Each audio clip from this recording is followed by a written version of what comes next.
तो good morning guys. तो चलिए स्टार्ट करते हैं आज की यानी कि 19 मार्च के इंपॉर्टेंट करंट अफेयर्स को। देखिए हमारा पहला प्रश्न क्या है कि अभी हाल ही में जारी वर्ल्ड हैप्पीनेस रिपोर्ट के अनुसार टॉप पे कौन सा देश है? तो आंसर होगा फिनलैंड। अच्छा, पहले तो ये देख लीजिए कि वर्ल्ड हैप्पीनेस इंडेक्स इसको जारी कौन करता है? यूनाइटेड नेशन, जिसमें बताया गया है कि दुनिया का सबसे खुशहाल देश कौन सा है? फिनलैंड है। और ये लगातार 5वें साल इस इंडेक्स में टॉप पे है। यानी कि पहले पे फिनलैंड हो गया, दूसरे पे डेनमार्क हो गया, तीसरे पे आइसलैंड है। और बात करें इस इंडेक्स में भारत कौन से स्थान पर है, तो इस इंडेक्स में टोटल 146 देशों को रखा गया है, जिसमें भारत 136 नंबर पर है। मतलब ज़्यादा कोई खास खुशहाल नहीं है भारत। 146 में से 136 नंबर पे है भारत। सबसे लास्ट में कौन है? सबसे लास्ट में अफगानिस्तान है। अच्छा, अभी हम लोगों ने पढ़ा था डिजिटल शॉपिंग में वैश्विक निवेश 2021 में भारत को कौन से स्थान पर रखा गया? आंसर होगा दूसरे स्थान पे। पहले नंबर पे यूएस, दूसरे पे भारत, तीसरे पे चाइना। और अभी सिप्री की रिपोर्ट आई थी, उसके अनुसार हथियारों का सबसे बड़ा आयातक इंपोर्टर देश कौन सा है? भारत है। और सबसे बड़ा एक्सपोर्टर तो यूएस है। और अभी इंटरनेशनल इंटेलेक्चुअल प्रॉपर्टी इंडेक्स 2022 आया था, उसमें भारत 43 नंबर पर है, टॉप पे यूएस है। उसके अलावा भारत का पहला क्रिप्टो करेंसी इंडेक्स IC15 जारी किया। किसने किया? क्रिप्टो वायर ने। और अभी ग्लोबल डिजिटल स्किल इंडेक्स 2022 आया था, जिसको सेल्फोर्स नाम की कंपनी ने जारी किया था, उसमें भारत टॉप पे रहा था।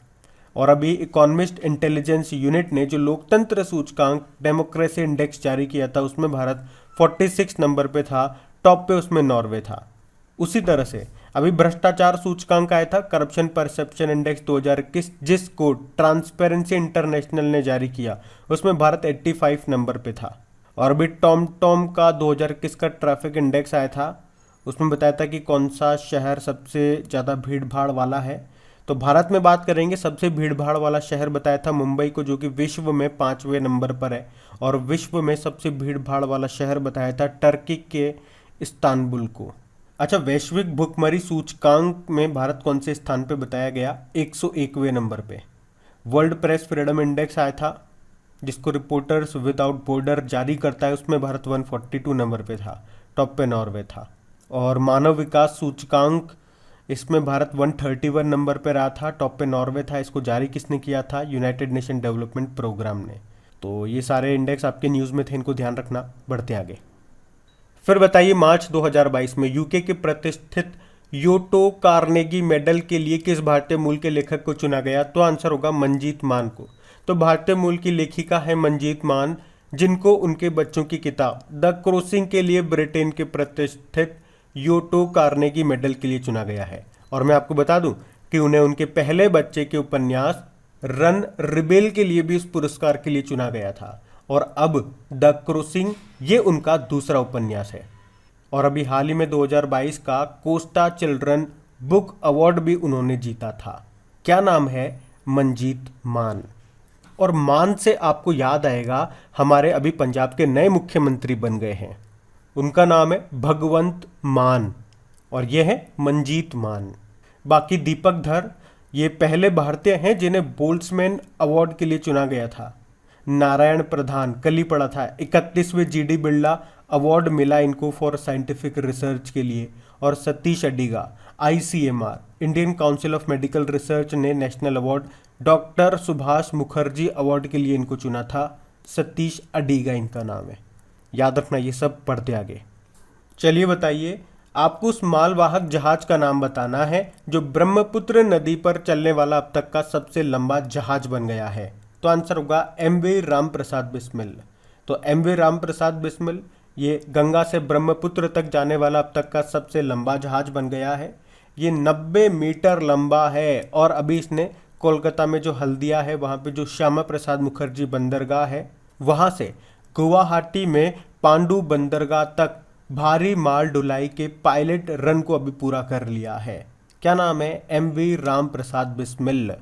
तो याद रखना, ये ब्रह्मपुत्र नदी पर चलने वाला अब तक का सबसे लंबा जहाज बन गया है। अच्छा, आप मुझे बताइए, भारत का पहला परमाणु मिसाइल ट्रैकिंग जहाज का नाम क्या था? INS ध्रुव। और अगर आपसे पूछा जाए अटलांटिक को पार करने वाला दुनिया का पहला मानव रहित पोत का नाम क्या है? तो आंसर होगा मे फ्लावर 400। और आपको याद होगा स्वेज नहर में जो विशालकाय जहाज फंस गया था उसका नाम क्या था? MV ever given. तो ये चीजें भी याद रखना, बढ़ते आगे। चलिए बताइए, भारत का पहला फ्यूल सेल इलेक्ट्रिक व्हीकल किस ऑटो कंपनी के द्वारा एक पायलट प्रोजेक्ट के तहत लॉन्च किया गया? तो आंसर होगा टोयोटा। और अभी हमारे जो केंद्रीय सड़क परिवहन व राजमार्ग मंत्री हैं नितिन गडकरी, जिनका निर्वाचन क्षेत्र है नागपुर, अभी उन्होंने नई दिल्ली में दुनिया के सबसे उन्नत प्रौद्योगिकी विकसित green hydrogen fuel cell electric vehicle Toyota Mirai का उद्घाटन किया। तो ये टोयोटा मिराई, मतलब मिराई इसका नाम है, टोयोटा कंपनी है, और ये भारत का पहला ईंधन सेल इलेक्ट्रिक वाहन है जो पूरी तरह से हाइड्रोजन से चलता है। अच्छा, टोयोटा ये कहाँ की कंपनी है? जापान की कंपनी है। अच्छा, हाइड्रोजन से एक अच्छा प्रश्न मुझे याद आता है करंट अफेयर्स का, और ये मैं आप ही से पूछने वाला हूँ। सुनो पहले प्रश्न। अभी किस देश ने हाइबारी नाम से अपनी पहली हाइड्रोजन से चलने वाली ट्रेन लॉन्च की थी? तो आंसर होगा जापान ने ही। और बताओ, भारत में हाइड्रोजन मोबिलिटी प्रोजेक्ट ये कहाँ पे स्थापित किया गया? लद्दाख में। मतलब होगा क्या, यहाँ पे हाइड्रोजन से चलने वाली बसें चला करेंगी इस प्रोजेक्ट के अंतर्गत। और अभी गेल यानी कि gas authority of India limited ने, बताओ, कहां पर प्राकृतिक गैस प्रणाली में हाइड्रोजन के मिश्रण की भारत की अपनी तरह की पहली परियोजना शुरू की? तो आंसर होगा इंदौर, मध्य प्रदेश। और दुनिया का पहला हाइड्रोजन से चलने वाली फ्लाइंग बोट जिसका नाम है द जेट, ये कहां पे लॉन्च किया गया? तो आंसर होगा दुबई में। अच्छा, भारत का पहला बायोमास आधारित हाइड्रोजन प्लांट कहां पे स्थापित होगा? मध्य प्रदेश के खंडवा जिले में। और अमेरिका की एक कंपनी है जिसका नाम है ओहमियम, उसने कहा है कि वो बेंगलुरु में भारत की पहली green hydrogen electrolyser giga factory का निर्माण यूनिट भी शुरू करेगा। और अभी साउथ कोरिया ने भी दुनिया के सबसे बड़े hydrogen fuel cell power plant का उद्घाटन किया था। अच्छा, हाइड्रोजन की खोज किसने की थी? केवेंडिश ने। ये एक स्वच्छ ईंधन है। तो ये सारे पॉइंट आप याद रखना, बढ़ते आगे। चलिए बताइए, भारत में कौन सा कोयला क्षेत्र वर्तमान में भारत की सबसे बड़ी कोयला उत्पादन कंपनी है जिसका उत्पादन 2021-22 में 157 मिलियन टन को पार कर गया? तो आंसर होगा महानदी कोलफील्ड्स लिमिटेड। तो कोल इंडिया की सहायक कंपनी है ये महानदी कोलफील्ड लिमिटेड, और अभी इसने घोषणा की है कि वे देश की सबसे बड़ी कोयला उत्पादक बन गई है। अभी वित्त वर्ष 2021-22 में कंपनी ने बताया कि उसने 157 मिलियन टन कोयले का उत्पादन किया है, जो कि इस चालू वित्त वर्ष के दौरान एक दिन में सबसे बड़ा उत्पादन था। तो याद रखना। अच्छा, मुझे ये बताओ, कोल इंडिया का हेडक्वार्टर कहाँ पर है? कोलकाता में है। और कोल इंडिया से आपको ज़रूर याद आता होगा अगर आप डेली हमारा करंट अफेयर्स का लेक्चर पढ़ते होंगे।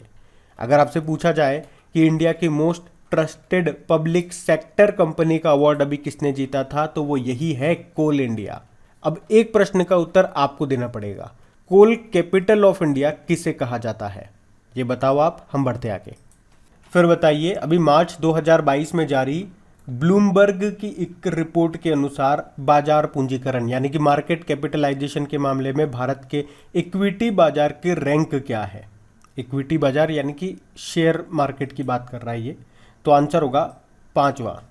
तो अभी बाजार पूंजीकरण यानी कि मार्केट कैपिटलाइजेशन पर ब्लूमबर्ग ने एक रिपोर्ट जारी की, और इसमें बताया कि पहली बार भारत का जो इक्विटी बाजार है इसने मार्केट कैपिटलाइजेशन के मामले में दुनिया के टॉप 5 में जगह बनाई है।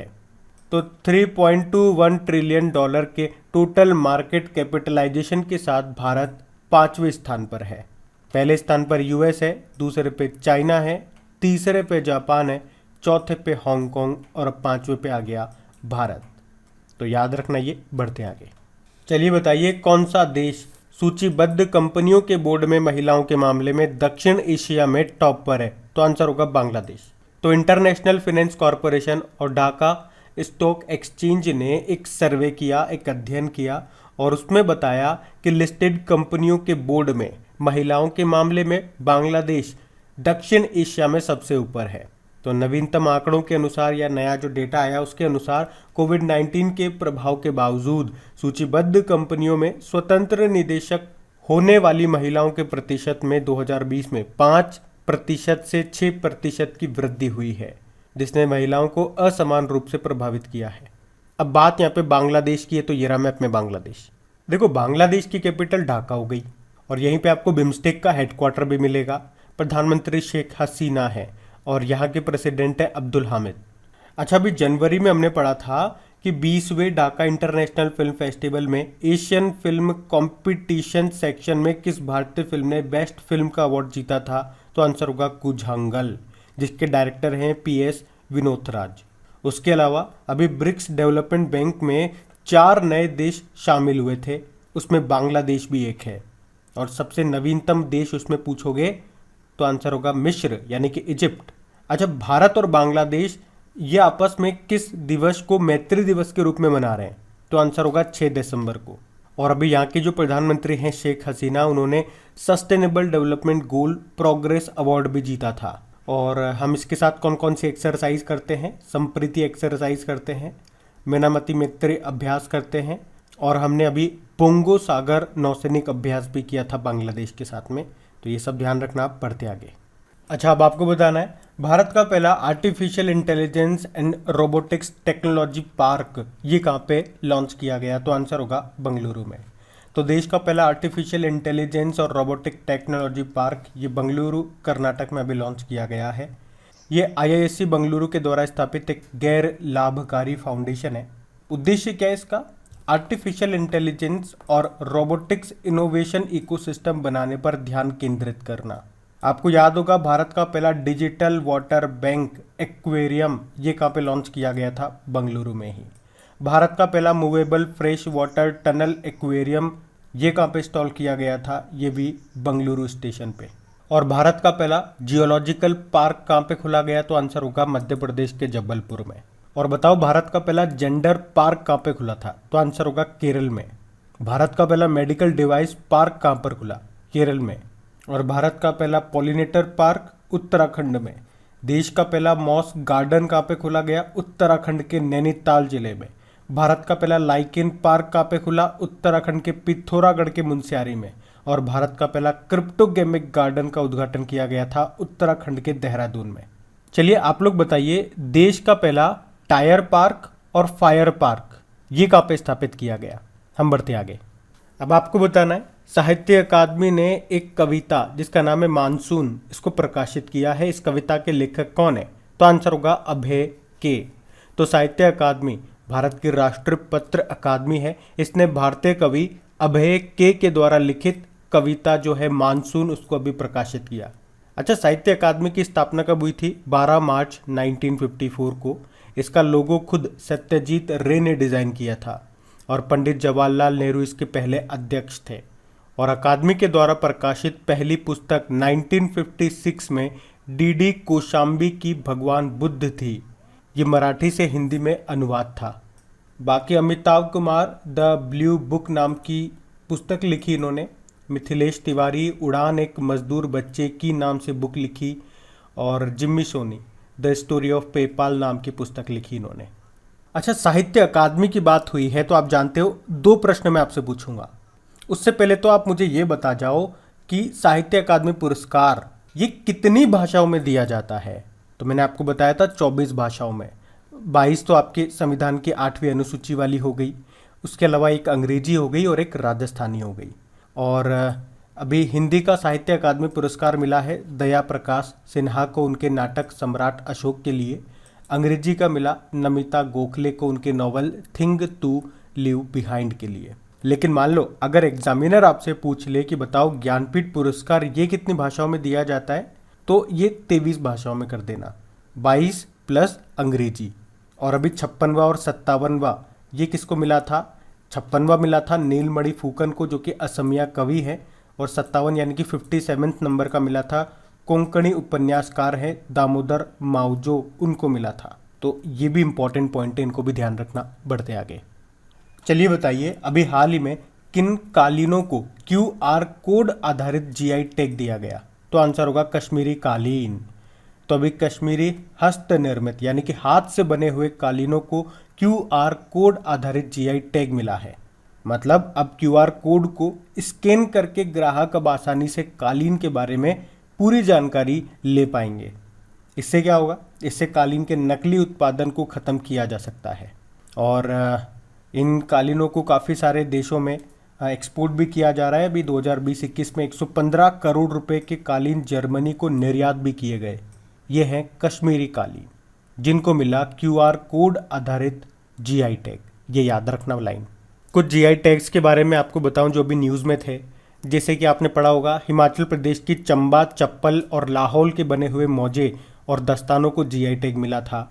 अभी केरल के एडियूर मिर्च और कुट्टी अट्टूर आम को जीआई टैग मिला था। महाराष्ट्र के सफ़ेद प्याज और वाडा कोलम चावल को जीआई टैग मिला था। और मध्य प्रदेश के चिन्नौर चावल को भी अभी जीआई टैग मिला था।